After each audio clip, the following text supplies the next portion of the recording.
Hello everyone, स्वागत है आप सभी का स्टडी टू पीक में। मेरा नाम है प्राची और मैं आप सभी का स्टडी टू पीक में स्वागत करती हूँ।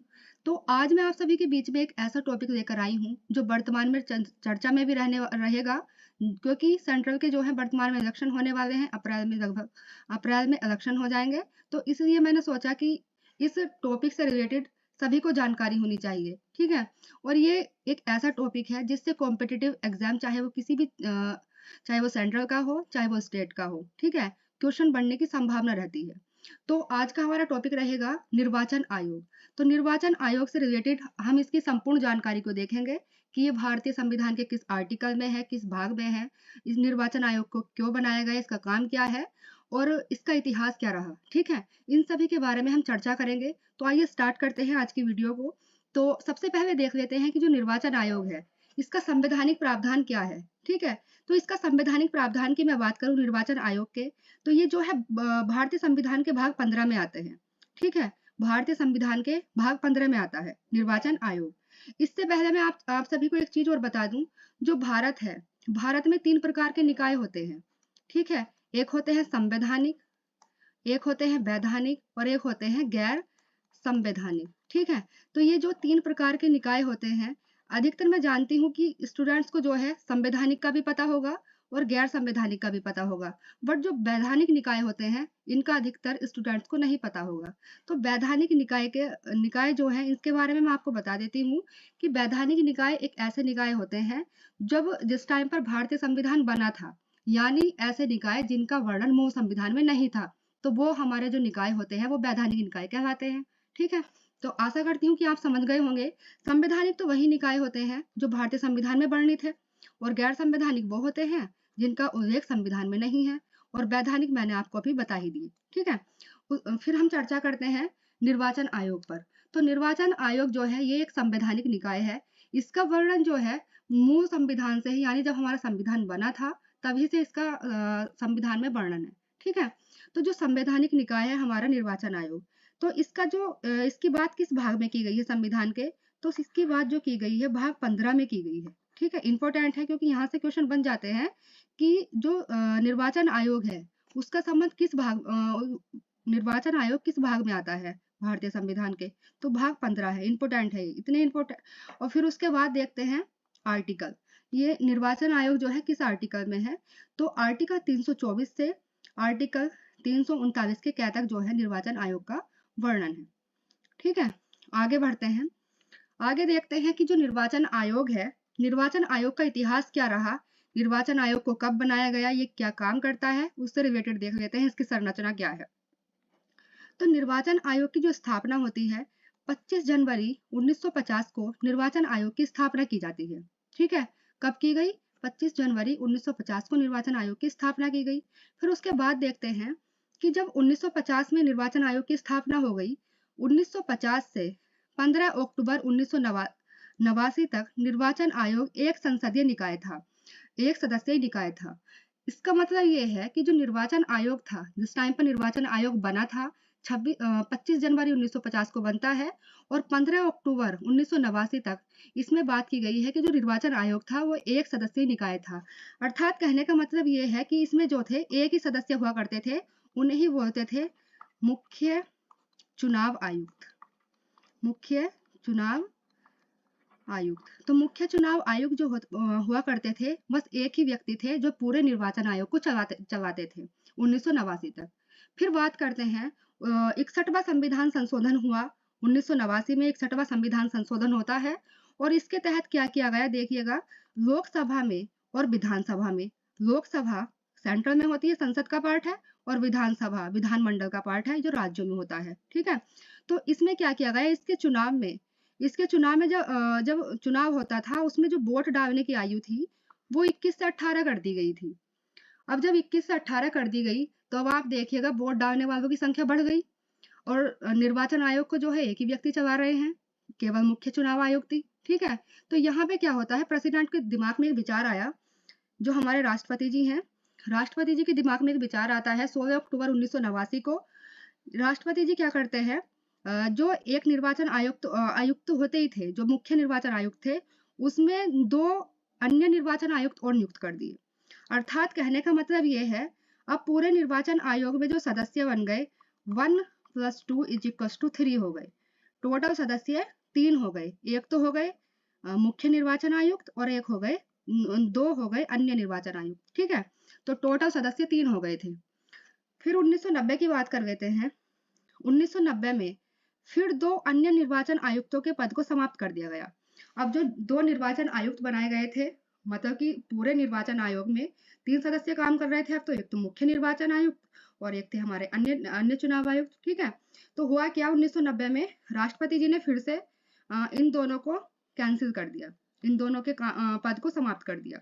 ठीक है, फिर उसके बाद 1993 में फिर एक ऐसा फिर टाइम आता है कि जो अन्य निर्वाचन आयुक्त थे 2, इनको फिर से शामिल किया गया और फिर से 1 + 2 = 3 हो गए। फिर से जो टोटल सदस्य हो गए चुनाव आयोग में 3 हो गए थे। ठीक है, आगे बढ़ते हैं। आगे बात करते हैं निर्वाचन आयुक्त। अब जो निर्वाचन आयुक्त होते हैं इसमें मैंने बताया 2 टाइप के होते हैं।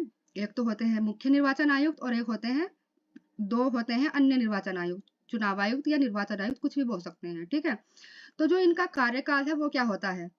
इनका कार्यकाल होता है 6 वर्ष या 65 वर्ष, जो भी पहले हो। ठीक है, वही इनका कार्यकाल होता है। या तो आपको ऑप्शन में 6 वर्ष मिलेगा या 65 वर्ष आयु। इनकी आयु दे रखी हुई है ये 65 वर्ष। ठीक है, 6 वर्ष या 65 वर्ष। फिर मैं बात करूं इनकी नियुक्ति कौन करते हैं, तो इनकी निर्वाचन आयुक्त की या चुनाव आयुक्त की जो नियुक्ति करते हैं वो प्रेसिडेंट करते हैं या राष्ट्रपति के द्वारा। करती हूँ कि इनके हटाने का भी भारतीय संविधान में कुछ वर्णन है या नहीं, तो इनका हटाने का जो काम होता है अब देखते हैं किसका होता है। तो संसद में विशेष बहुमत पारित करके राष्ट्रपति द्वारा उच्चतम न्यायालय के न्यायाधीश की तरह ही इनको हटाया जाता है। अब ये जो है ना, जब जो संसद है, संसद से विशेष बहुमत पारित कराना अनिवार्य है, तभी इनको हटाया जा सकता है। अर्थात इनको हटाने की प्रक्रिया वही होती है जो सुप्रीम कोर्ट के न्यायाधीश की होती है। ठीक है, मैं बात करूं ये अपना त्याग पत्र किसे देते हैं? त्याग पत्र भी ये राष्ट्रपति को ही देते हैं या प्रेसिडेंट को ही देते हैं। एक नोट पॉइंट की बात कर लेते हैं। नोट पॉइंट, अन्य निर्वाचन आयुक्तों की नियुक्ति मुख्य चुनाव आयुक्त की सिफारिश पर प्रेसिडेंट के द्वारा की जाती है। अब इसमें जो मैंने अभी बताए थे कि वर्तमान में जो चुनाव आयुक्त होते हैं वो 3 होते हैं, 1 + 2 = 3। ठीक है, अब ये मुख्य निर्वाचन आयुक्त जो है या चुनाव आयुक्त है, इनको राष्ट्रपति जी बना देते हैं। अब राष्ट्रपति जी ने जब इनको बना दिया, अब इनकी ही सलाह से या इन्हीं की सिफारिश से राष्ट्रपति क्या करेंगे, अब इन दो जो ये जो अन्य 2 चुनाव आयुक्त है इनकी नियुक्ति करते हैं। ठीक है, याद रखिएगा, इंपॉर्टेंट है। फिर उसके बाद बात कर लेते हैं वर्तमान में इनकी संरचना क्या है। तो वर्तमान में वही है 1 + 2 = 3। फिर बात करते हैं एक 2023 में ही एक केस हुआ था अनूप बनवाल अनूप वरनवाल अनूप वरनवाल जो था, सुप्रीम कोर्ट में एक केस आया था और इस केस में क्या कहा गया था उसको देखते हैं। इंपॉर्टेंट है क्योंकि हाल ही में चर्चा में रहा था ये टॉपिक। तो इसमें जो था, इसमें कहा गया था जो मुख्य निर्वाचन आयुक्त है और अन्य जो 2 निर्वाचन आयुक्त हैं उनकी नियुक्ति से रिलेटेड एक समिति बनाई जाएगी और वो समिति जो है उसमें 3 सदस्य होंगे। अब इन 3 सदस्यीय समिति जो है यही जो है राष्ट्रपति इस समिति की सलाह से ही इन मुख्य निर्वाचन आयुक्त या अन्य निर्वाचन आयुक्त की नियुक्ति करेंगे। अब ये समिति जो थी उसको देख लेते हैं। इस समिति में 3 सदस्य कौन कौन शामिल होते हैं। 3 सदस्यीय समिति इनकी नियुक्ति करेगी। ठीक है, इसमें जो शामिल होते हैं प्रधानमंत्री होते हैं, लोकसभा के विपक्ष के नेता होते हैं और मुख्य न्यायाधीश होते हैं। जो सुप्रीम कोर्ट के मुख्य न्यायाधीश हैं उनकी बात की गई है। तो इस समिति में वे सब शामिल होते हैं। करंट का पॉइंट है ये। ठीक है, फिर आगे बढ़ते हैं। जो चुनाव आयुक्त होते हैं इनका क्या कार्य होता है, निर्वाचन आयोग का क्या कार्य होता है या शक्तियां। इनके कार्य और शक्तियों को देख लेते हैं। इसमें कहा गया है कि जो चुनाव से संबंधित समस्त व्यवस्था को बनाना। जो चुनाव होते हैं, जब चुनाव होते हैं, चुनाव से रिलेटेड जो समस्त व्यवस्था बनाई जाती है वो निर्वाचन आयोग के द्वारा ही बनाई जाती है। फिर बात कर लेते हैं चुनाव आयोग और क्या क्या करता है। संसद और राज्य विधानमंडल, संसद और राज्य विधानमंडल और राष्ट्रपति और उपराष्ट्रपति। तो राष्ट्रपति, उपराष्ट्रपति, संसद और राज्य के विधानमंडल का जो चुनाव कराता है वो भी निर्वाचन आयोग ही कराता है। अब यहाँ पे स्टूडेंट्स कंफ्यूज हो जाते हैं जब वो पूछ लेता है एग्जाम में कि जो राज्य का विधानमंडल है, जो राज्य की विधानमंडल होता है उसका चुनाव कौन कराता है। तो उसका चुनाव अधिकतर स्टूडेंट क्या लगा देते हैं, उसका चुनाव कराता है राज्य निर्वाचन आयोग, जबकि राज्य निर्वाचन आयोग नहीं कराता, सेंट्रल निर्वाचन आयोग ही कराता है। ठीक है, फिर उसके बाद बात कर लेते हैं निर्वाचन की तिथि और समय सारणी निर्धारित करना। ये भी निर्वाचन आयोग का कार्य होता है कि निर्वाचन जो चुनाव है वो किस डेट को होगा, उसकी जो समय है वो क्या होगा, ये सभी जो निर्धारित करना होता है ये भी निर्वाचन आयोग का ही कार्य होता है। राजनीतिक दलों को मान्यता प्रदान करना एवं उन्हें निर्वाचन चिन्ह आवंटित कराना। अब जो राजनीतिक दल हैं उनको, जैसे वर्तमान में कितने राजनीतिक दल है, जरा कमेंट करके बताइएगा कितने राजनीतिक दल है वर्तमान में मान्यता प्राप्त। ठीक है, राष्ट्रीय। तो जो राजनीतिक दल हैं उनको मान्यता प्रदान करना, यानी कौन सा जो दल है वो राजनीतिक दल बन सकता है, उन सभी का जो चुनाव करता है यही निर्वाचन आयोग करता है, और जो उसको चुनाव चिन्ह देता है वो भी निर्वाचन आयोग के द्वारा ही दिया जाता है। ठीक है, कोई अपनी मर्जी से कोई ऐसा नहीं दे देता कि हमारा ये रहेगा, हमारा ये रहेगा, ये जो देता है चुनाव आयोग ही उनको चिन्ह देता है। फिर उसके बाद बात करते हैं संसद सदस्यों की निर्भरता। ये जो है राष्ट्रपति को सलाह देना। ठीक है, संसद के सदस्य की निर्भरता से संबंधित जो मामले हैं वो सभी जो राष्ट्रपति को सलाह देने का कार्य है वो भी निर्वाचन आयोग का ही है। राष्ट्रपति को सलाह देने की राष्ट्रपति शासन वाले राज्य में 1 वर्ष समाप्त होने के पश्चात निर्वाचन कराया जाए या ना कराया जाए।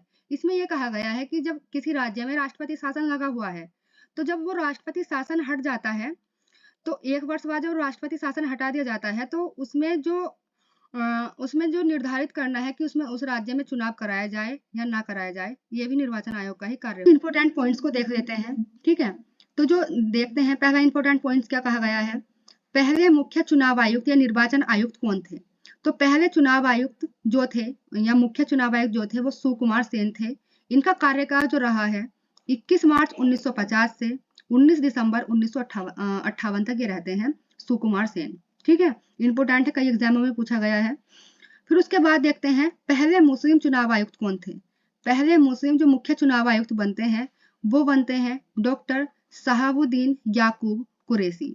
इंपोर्टेंट है क्योंकि पहले मुस्लिम थे इस वजह से। फिर उसके बाद देखते हैं पहली महिला मुख्य चुनाव आयुक्त कौन बनी थी। तो पहली महिला जो मुख्य चुनाव आयुक्त बनी थी श्रीमती वीएम रमा देवी।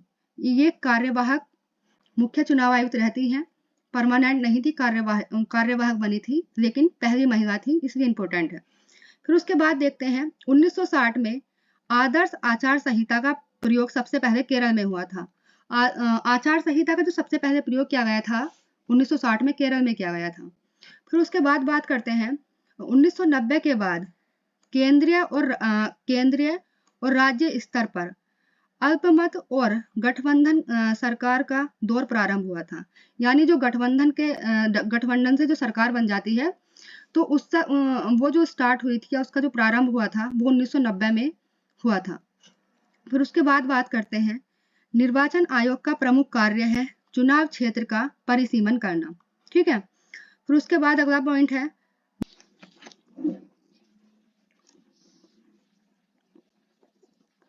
मुख्य चुनाव आयुक्त परिसीमन आयोग का पदेन सदस्य होता है। ठीक है, फिर उसके बाद अगला पॉइंट है इलेक्ट्रॉनिक वोटिंग मशीन का डिजाइन 1980 में MB हनीफ के द्वारा तैयार किया गया था। जो इलेक्ट्रॉनिक वोटिंग मशीन का प्रयोग किया जाता है उसका जो डिजाइन बनाया था 1980 में बनाया गया था MB हनीफ के द्वारा। ठीक है, फिर उसके बाद अगला पॉइंट है देश में व्यापक रूप से इसका प्रयोग 1988 में हुआ था। जो ये MB हनीफ के द्वारा ये बनाया गया था इलेक्ट्रॉनिक वोटिंग मशीन, EVM जो बनाई गई थी, ये मशीन EVM के नाम से भी इसको जानते हैं। इसको जो बनाया था 1980 में बनाया गया था डॉक्टर हनीफ के द्वारा, लेकिन इसका व्यापक रूप से पूरे देश में जो प्रयोग किया गया था यानी पूरे भारत में वो 1988 से प्रारंभ हो गया था। ठीक है, तो आज हमने जो देखा निर्वाचन आयोग के बारे में देखा, इसकी जो PDF है आपको टेलीग्राम चैनल पर मिल जाएगी। स्टडी टू पीक के नाम से ही टेलीग्राम चैनल है, वहां से आप इसको PDF को डाउनलोड करके पढ़ सकते हैं। तो आज के लिए इतना ही, धन्यवाद।